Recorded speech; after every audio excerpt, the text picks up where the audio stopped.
Hi guys and welcome to Crazy Burger. So in this video I'm going to be looking at the cart that got me into Evercade in the first place. Now this might be different for every single person. There might be a specific game that sold you on Evercade. It might be a certain cart that got you on board, and before you know it you're collecting every single collection that there is. In this video I'm going to be discussing the collection that got me on board in the first place and basically sold me on getting into Evercade in the first place. Now there's a lot of carts already, there's tons, there's arcade carts, there's computer collections, but obviously I go back way to the start, so there's definitely one collection that stood out for me that made me want to buy into Evercade. So let's have a look at what it is.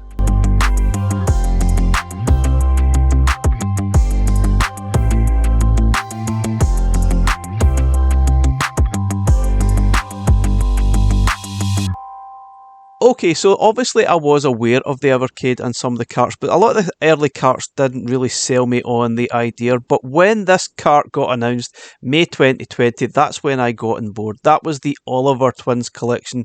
And when that was announced, around about May time in 2020, I sat up and took notice, and suddenly I thought, I have to have that. I was a huge Dizzy fan back in the C64 days, and I absolutely loved it. Also played it sometimes on the Spectrum at my friend's house, and I absolutely loved those games.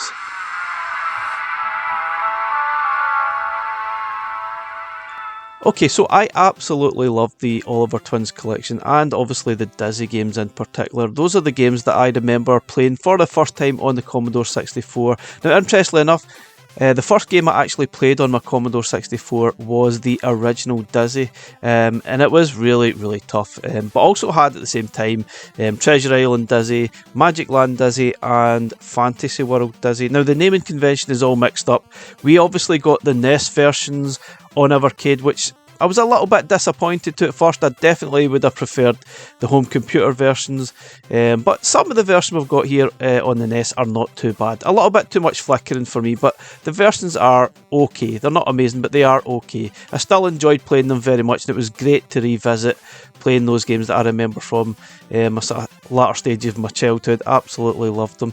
These are games that we used to talk about in class, tell your friends what you were doing. You would obviously refer to a lot of the magazines and how to actually complete the games, what items done what, because it wasn't always totally apparent what you were supposed to do. Sometimes it was a little bit obscure.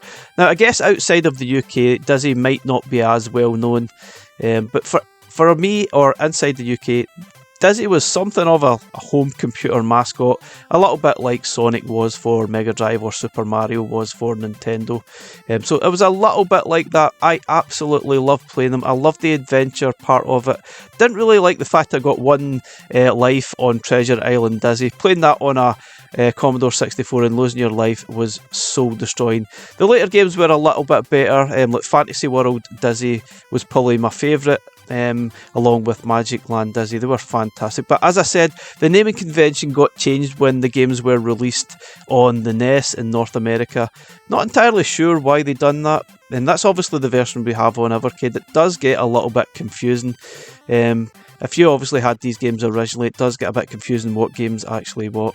And I still can't remember what they are, to be honest. But anyway, that's what we've got on Evercade. I still absolutely love them. I think they're fantastic fun.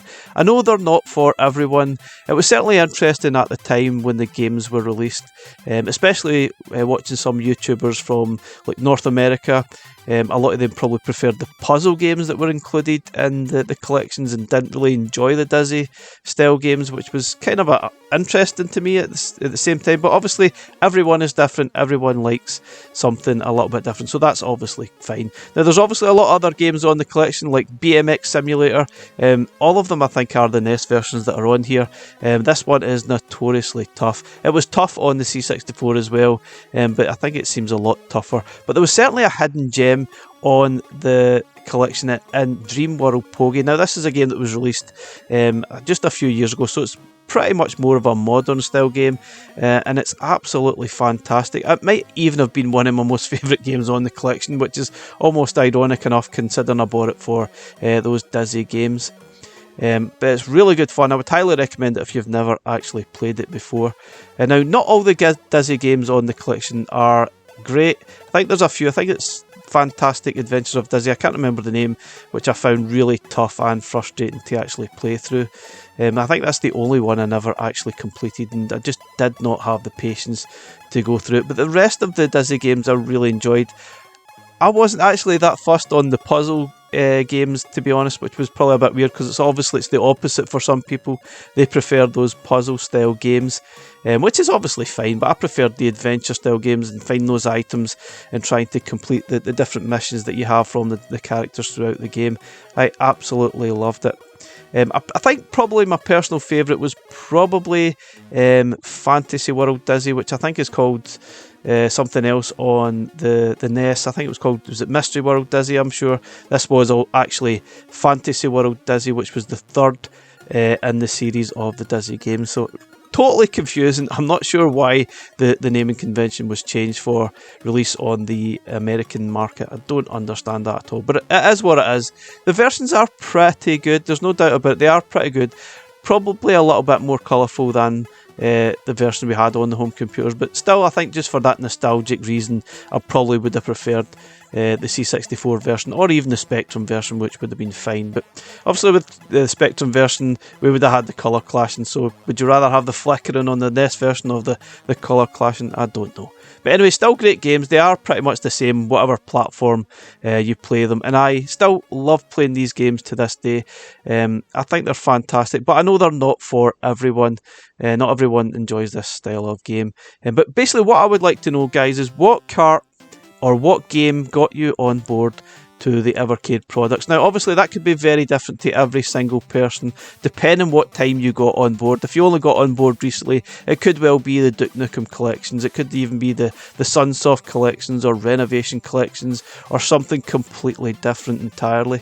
So, let me know, guys, in the comments, what cart or games got you on board to the Evercade. Definitely for me, it was the Oliver Twins collection, and once I got that, I had to buy all the carts at the time. I think at the time we had up to 8 or 9 collections released. Obviously, I discovered a lot more favourites at the time that I absolutely loved. Playing Switchblade, for example, on the Pico Collection 1. I thought it was fantastic. And that was another game that definitely got me interested. I always wanted to play that game and never had the chance. But anyway, guys, thanks for watching. Catch you again in the next one. Bye for now.